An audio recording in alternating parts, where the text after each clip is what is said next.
नमस्कार व्यूअर्स, मैं हूं अमीश देवगन। 2024 का काउंटडाउन शुरू हो चुका है। भारतीय राजनीति के लिहाज से यह साल बेहद अनोखा रहा।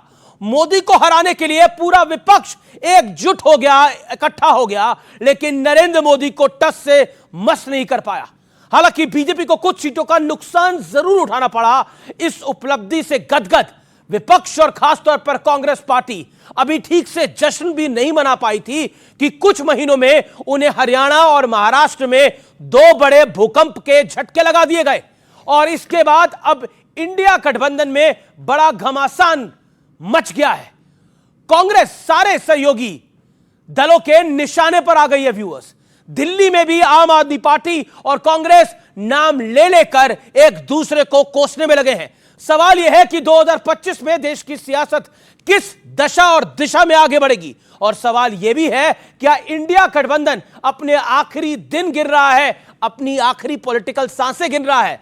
2025 में कांग्रेस का भविष्य क्या होगा और देश में सियासी हवा का रुख किस ओर जाएगा, यानी कौन इस बार बाजी मारेगा। आज इस खास पेशकश में इन तमाम मुद्दों पर होगी देश की सबसे बड़ी पॉलिटिकल बहस, सबसे सार्थक चर्चा, सियासत 2025।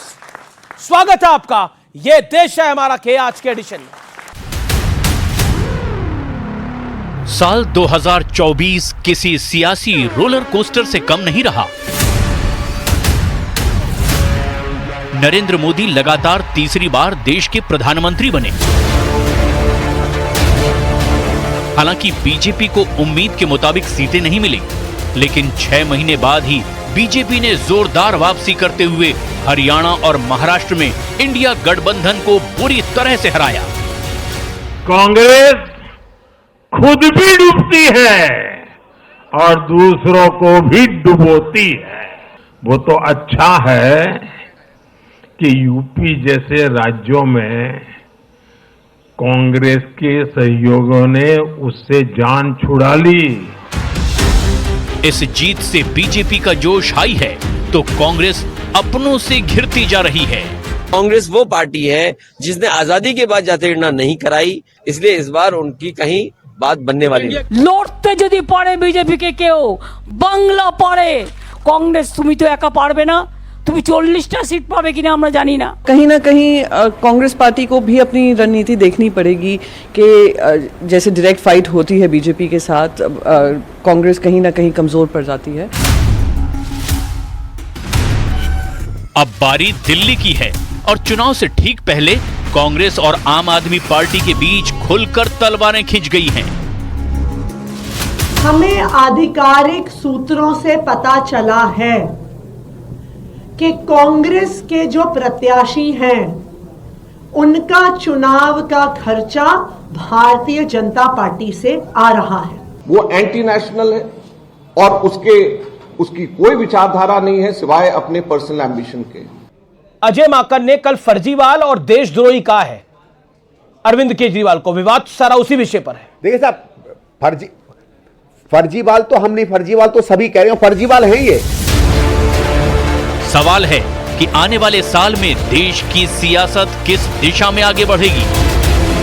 क्या विपक्ष का गठबंधन खंड खंड होने जा रहा है? क्या क्षेत्रीय दल कांग्रेस को अलग थलग कर देंगे? और क्या दिल्ली में अब की बार फिर केजरीवाल या बीजेपी मिटाएगी 26 साल का सूखा?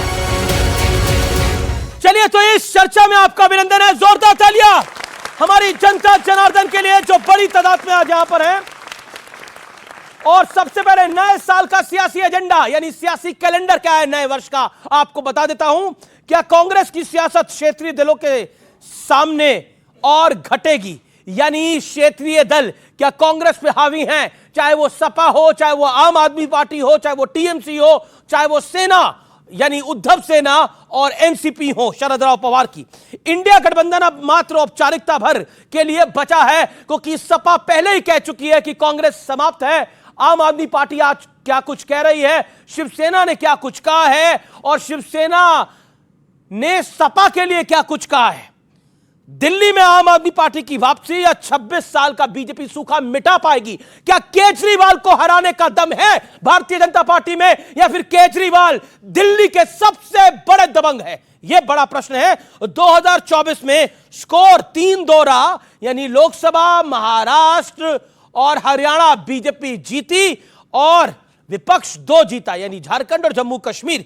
2025 में ईवीएम पर क्या थम जाएगा घमासान? इन्हीं बड़े प्रश्नों के साथ, इस बड़े सियासी कैलेंडर के साथ आज की चर्चा में आपका अभिनंदन है। एक एक करके मेहमानों का स्वागत करिए। शहजाद पूनावाला, भारतीय जनता पार्टी के तेज तरार प्रवक्ता, 2024 में छाए रहे हर जगह।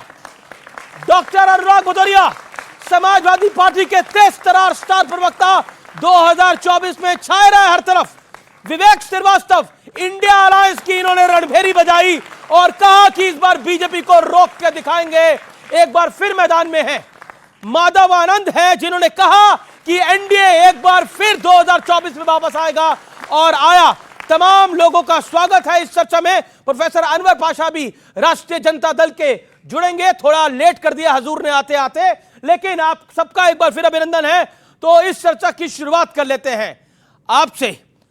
शहजाद पूनावाला, खेल बड़ा है, खिलाड़ी भी बड़े हैं, लेकिन इस खेल के खिलाड़ियों को शायद यह पता है कि साल 2024 के साल में बीजेपी को भी मशक्कत खूब करनी पड़ी है। क्या कहना चाहते हैं? सबसे पहले तो क्योंकि एक दुखद समाचार हम लोगों के बीच में आया है कि पूर्व प्रधानमंत्री डॉक्टर मनमोहन सिंह का निधन हो गया है, तो प्रधानमंत्री नरेंद्र मोदी जी ने पूरे देश की ओर से उनको श्रद्धांजलि अर्पित की और मुझे लगता है यहाँ पर सभी मौजूद लोगों की तरफ से भी मैं उनको श्रद्धांजलि अर्पित करता हूँ। देश का एक बहुत ही बेहतरीन आर्थिक विशेषज्ञ और एक कर्मठ जनसेवक हमसे छिन गया है। देखिए, दूसरी बात मैं कहना चाहूँगा, अभी आपने जो ओपनिंग की अमीश जी, आपने कहा कि इनकी उपलब्धि रही कि इन्होंने हमें 240 पर रोक लिया, पर तीसरी बार भी एनडीए सरकार बनी और तीसरी बार एनडीए सरकार बनने के बाद 2024 में हम सबसे बड़ी तेज़ी से बढ़ने वाली अर्थव्यवस्था बने। हम दूसरे नंबर पे आए मोबाइल मैन्युफैक्चरिंग में, हम तीसरे नंबर पे आए स्टार्टअप इकोसिस्टम में, चौथे नंबर पे आए स्टॉक मार्केट में, पाँचवें नंबर पे आए जीडीपी से और छठे नंबर पे आए स्पेस प्रोग्राम में। पर इनकी उपलब्धि क्या है कि मोदी को रोको, मोदी को रोको। चलो, मोदी को रोकने के लिए इन लोगों ने निकाह तो कर लिया, पर मैं इनसे सिर्फ पूछना चाहता हूं, अब देखिए कांग्रेस की स्थिति क्या हो चुकी है। आप रेलवे स्टेशन जाते हो तो कभी कभार एक पैकेज पड़ा रहता है, कोई क्लेम नहीं करता, तो अनाउंसर बोलता है ये पैकेज किसका है, ना कोई पैकेज उसको लेने को तैयार है, ना पैकेज किसी का है बोलने को तैयार हो। कांग्रेस उसी पैकेज की तरह बन चुकी है। अब देखिए, लेफ्ट वालों ने अभी बयान दिया है वायनाड में कि कांग्रेस पार्टी मुस्लिम लीग जैसे बिहेव करती है। समाजवादी पार्टी ने उत्तर प्रदेश में 9 बाइपोल में 1 सीट नहीं दिया। आरजेडी और टीएमसी ने बोला नेतृत्व बदलो राहुल, तुमसे ना हो पाएगा। वो मीम देखा है ना आपने, तिग्मांशु धूलिया वाला, तुमसे ना हो पाएगा राहुल। अभी आम आदमी पार्टी ने कह दिया है कि आप बोझा हो, हम आपके साथ गठबंधन नहीं करेंगे। उद्धव सेना की प्रियंका चतुर्वेदी बोल रही थी आपकी वजह से हम हारे। तो कांग्रेस पार्टी के खिलाफ जनता ने 90 नो कॉन्फिडेंस मोशन पारित करने के बाद अब उनके एलाइज भी नो कॉन्फिडेंस मोशन पारित कर रहे हैं। और मैं केवल एक सवाल इन दोनों से पूछना चाहता हूं, आज ये दोनों लोग बहुत बड़ी हैसियत में हैं यहाँ पे। इंडिया अलायंस के सेकंड बिगेस्ट पार्टी है ये, और इंडिया अलायंस के इंटेलेक्चुअल गॉडफादर ये है। इनके पास सीट हो ना हो, इनके पास सिद्धांत सारे हैं। तो मैं इनसे पूछना चाहता हूं, अब आम आदमी पार्टी ने बोला कि कांग्रेस बीजेपी की बी टीम है, इनको बाहर करो, आपका स्टैंड क्या है? ठीक है, मैं उनका स्टैंड ले लूंगा, लेकिन प्रोफेसर अनवर साइकिल का तो पाशा स्टैंड होता ही है। जी जी जी, साइकिल का तो स्टैंड होता ही है। प्रोफेसर अनवर पाशा भी हमारे साथ हैं। आइए पाशा साहब, जोरदार तालियां अनवर पाशा के लिए भी।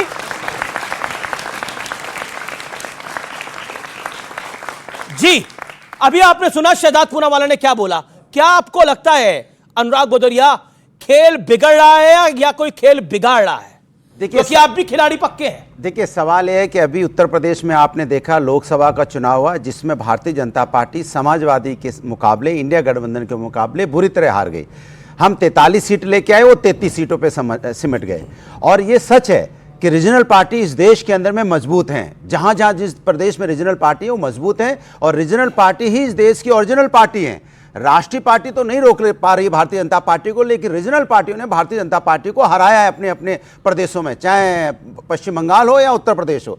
सवाल यह है कि लगातार ये भारतीय जनता पार्टी हार रही है, उसके बाद भी, और 2025 में साफ भी हो जाएगी, ये भी हम बता दें। अभी हमने उनको हाफ किया है ना उत्तर प्रदेश के अंदर में, और देश में 240 पे आए हैं, अभी बैसाखी पे हैं, और बैसाखी भी कहां से ली है? वो भी इंडिया गठबंधन की बैसाखी ली है, पीडीपी के साथ है और नीतीश जी के साथ है जो इंडिया गठबंधन के साथी थे, उन्हीं के साथ बैसाखी में टिके हैं टीडीपी। और टीडीपी कब उनके साथ से और नीतीश जी किधर इधर चले आए और पता नहीं कब वो पैदल हो सकते हैं क्या नीतीश जी? नहीं, नीतीश जी आ सकते हैं, कैलेंडर के साथ साथ नीतीश जी भी बदल सकते हैं, आ ऐसा सकते हुआ हैं है। भाई। 23 में कहीं कहीं और, 24 में कहीं और, 25 में फिर वही। नीतीश जी अन्याय को बहुत ज्यादा बर्दाश्त नहीं कर पाते। क्यों बीपी बढ़ा रहे हैं शहजादपुर वाला का? बीपी बढ़े या शुगर बढ़े, लेकिन देश का बीपी ठीक होना चाहिए, देश के लोगों का शुगर ठीक होना चाहिए, देश के बच्चों को उनका अधिकार मिलना चाहिए, उनके महिलाओं को और वहां के छात्रों को ये अधिकार जो बीजेपी छीन रही है, उन्हें वंचित कर रही है, हमें धर्म के राजनीति में फंसा के, ये नहीं होना चाहिए। विवेक ये बात बोली, एक लॉजिकल बात बोली कि रीजनल पार्टी रोक पाती है, राष्ट्रीय पार्टी कांग्रेस नहीं रोक पाती।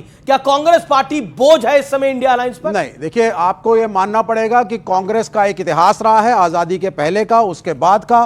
इतने सारे प्राइम मिनिस्टर्स दिए हैं, 2 प्राइम मिनिस्टर मिसेस गांधी और राजीव गांधी शहीद हुए हैं इस देश के लिए, तो इस तरह से कांग्रेस को नकारना ठीक नहीं है। आज भी करीब 100 सीटें कांग्रेस के पास हैं इंटेलेक्चुअली। किसके सहारे पर है? नहीं, 100 सीटें तो अपनी लाए हैं, हर राज्य में कांग्रेस का प्रेजेंस है। सपा के सहारे पर यूपी में जीते। मैं ये नहीं कह रहा, हर स्टेट का अपना एक सुपरस्टार जरूर है।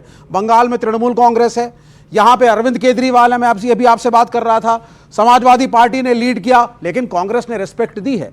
कांग्रेस ने अखिलेश जी को रिस्पेक्ट दी, फोन पे बात हुई, कहा 9 की 9 सीटें सपा के सिंबल पे लड़ने के लिए हम तैयार हैं। उसी प्रकार से रिस्पेक्ट दी। हाँ, मतलब उनको कौन सी पार्टी बुलाया? अखिलेश जी ने बोला कांग्रेस समाप्त हो रही है, वो देखिए बड़ी रिस्पेक्ट चल रही है। संदीप दीक्षित आम आदमी पार्टी को बड़ी रिस्पेक्ट दे रहे हैं, और अजय माकन ने तो केजरीवाल को बड़ी रिस्पेक्ट दी है। ये एक पैराडॉक्स है इस मुल्क के अंदर, जो आज नहीं 1947 से चलता चला आया है। कुछ राज्यों में हम हमेशा लड़े हैं, 24 और 25 नहीं 2024-25 की भी मैं बात कर रहा हूं आपसे। लेफ्ट लड़ती रही है, केरल में हम लड़ते रहे, और पहले तो हम लोग जब बंगाल में थे तो बंगाल में भी कांग्रेस से ही लड़ते थे। इंडिया अलायंस क्या कांग्रेस के बिना हो सकता है, जैसा आम आदमी पार्टी ने बोला कि इनको बाहर करना चाहिए? देखिए, एक कंसेप्ट था पहले, आप बहुत वरिष्ठ पत्रकार हैं और आपको नॉलेज है, तीसरे मोर्चे का एक कंसेप्ट कि नॉन बीजेपी नॉन कांग्रेस एक फ्रंट बनाने की हमेशा मुहिम उस मुल्क में रखी गई कि भाई हम दोनों तरफ नहीं रहेंगे। लेकिन आज की स्थिति में बिना कांग्रेस के बीजेपी को चैलेंज नहीं कर सकते। इंडिया अलायंस के अंदर कांग्रेस का एक महत्व जरूर है, नंबर ऑफ सीट्स भी हैं, तो हर राज्य में प्रेजेंस भी है। शिवसेना क्यों बाहर करना चाहती है कांग्रेस? कोई नहीं बाहर करना चाहता है। बात कर रहे हैं, खुल्लम खुल्ला बोला है, वो ऋषि कपूर साहब का गाना है, खुल्लम खुल्ला प्यार करेंगे हम अरे दोनों। भाई, यहां पर कहा जा रहा है कि खुल्लम खुल्ला कांग्रेस को बाहर करेंगे हम सब मिलकर। फरवरी तक इंतजार कर लीजिए, फरवरी तक इंतजार कर लीजिए, आम आदमी पार्टी और कांग्रेस फिर इकट्ठे डुएट सॉन्ग गा रहे होंगे। अच्छा ठीक है। एक चीज याद रखना, 2025 में भारतीय जनता पार्टी साफ है, ये आप मान के चलिए। क्योंकि देखिए भारतीय उसका रीजन क्या है, उसका रीजन क्या है, उसका रीजन है कि भारतीय जनता पार्टी के लोग ना तो बाबा साहब का सम्मान कर पा रहे हैं 2024 में, आपने देखा जाते जाते, ना ही वो देश की जनता का सम्मान कर पा रहे हैं। देश की जनता को सिर्फ उन्होंने उलझा रखा है। ये देश अनेकता में एकता वाला देश है, ये अनेकता शब्द हटा के सिर्फ एक रखना चाहते हैं। क्या इस देश में एक झंडा चलेगा? क्या इस देश में चलेगा तो तिरंगा चलेगा, सिर्फ यहाँ तिरंगा चलेगा और कोई झंडा नहीं चलेगा। तिरंगा चलेगा, तिरंगा, और भारत माता की जय होगी, हिंदुस्तान की जय होगी, किसी पार्टी की जय नहीं होगी, सिर्फ भारत माता की जय होगी इस देश के अंदर में। अच्छा, कांग्रेस की जय करें, उसकी पराजय करें। मैं कह रहा हूं भारत हम एक है, भारत नहीं, इंडिया गठबंधन एक है, इंडिया गठबंधन एक है, कांग्रेस एक है, इंडिया गठबंधन एक है। अखिलेश जी ने क्यों बोला कांग्रेस समाप्त है? इंडिया गठबंधन अखिलेश जी ने क्यों बोला कांग्रेस समाप्त है? मैं आपको एक चीज बोल दूं, एक तय मानिए, इंडिया गठबंधन में बहुत मजबूत नेता हैं, अपनी बात रखने में सक्षम है। इनके यहाँ मजबूत नेता है जो अपनी बात नहीं रख पाते। मैं माधव आनंद आपके पास आऊंगा, आप तो जेपी नड्डा की जो घर मीटिंग हुई उसमें भी मौजूद थे। ओके, इन्होंने कहा फरवरी में ड्यूएट सॉन्ग गाएंगे, मैं तो बता रहा हूं कि अभी गाना गा रहे हैं, पंजाब में गा रहे हैं हम आपके है कौन, और दिल्ली में गा रहे थे हम साथ साथ है, अब हो गया अकेले हम अकेले तुम, और फिर बोलेंगे कभी अलविदा ना कहना। आप सुन लीजिए 10 सेकंड और। अभी जी आपने इतना लंबा दोनों को दिया, अभी जी 10 सेकंड और। देखिए इन्होंने सही कहा, इन्होंने कहा पैराडॉक्स है, पैराडॉक्स नहीं है भाई साहब, इसको बोलते हैं म्यूचुअल कन्वीनियंस है। मतलब केरल में कुश्ती करेंगे, जमात इस्लामी से गठबंधन है कांग्रेस का, यह पिनराई विजयन ने कहा, इनके सीनियर मोस्ट नेता ने, और दिल्ली में आके दोस्ती करेंगे सेकुलरिज्म बचाने के लिए। इसको बोलते हैं no mission only commission, only division, only confusion, only obsession with Modi ji. और इनको आखिरी बात इन्होंने बोला एक झंडा होगा। मैंने आपके पीछे विवेक अपनी टर्न पे अभी अनुराग जी ने बोलते बोलते, क्योंकि इनकी गाड़ी इतनी तेज चलती है तो कभी कभी कहा इधर उधर, अरे तो एक झंडा ही रहेगा। ऐसा सुनिए, नहीं आप तो भगवा की भी आप सोचते हो कि भगवा झंडा पूरे देश में लहराएगा, देश में तिरंगा लहराएगा, ये आप लोग तिरंगा लहराएगा। मैंने आपके बीच में नहीं बोला, तो आप उसको छोड़ो मत। अनुराग जी, एक झंडा लाने की प्रक्रिया कब हुई? जब 370 को कब्र में दफनाकर देश में जम्मू कश्मीर से कन्याकुमारी तक एक तिरंगा लहराया। कांग्रेस और एनसी ने कहा कि वहां पर दूसरा संविधान होना चाहिए। अब बताइए स्टैंड आपका कि एक निशान या दो निशान होना चाहिए, एक संविधान या दो संविधान? अरे रेजोल्यूशन एनसी ने रेजोल्यूशन लाया कि नहीं लाया? 370 को वापस लाने का रेजोल्यूशन लाया एनसी ने। झंडा है और रहेगा। ओमर अब्दुल्ला को बोलो, ओमर अब्दुल्ला की सरकार में शामिल है। आप मानते हैं इस बात को? तिरंगा। ओमर अब्दुल्ला की बात को मानते कि नहीं मानते? तिरंगा नहीं, बिल्कुल तिरंगा है। तिरंगा था। नो भगवा, नो एक सेकंड, ये अनुराग शांत, दोनों शांत। विवेक जी, आपको शांत होना पड़ेगा, शांत होना पड़ेगा। देखिए, तिरंगा था, तिरंगा है और तिरंगा ही रहेगा, इसमें कोई दो राय नहीं है। लेकिन जो बार बार कहा जाता है भगवा तिरंगा, उस तिरंगे में भगवा भी आता है, उस तिरंगे में भगवा भी आता है।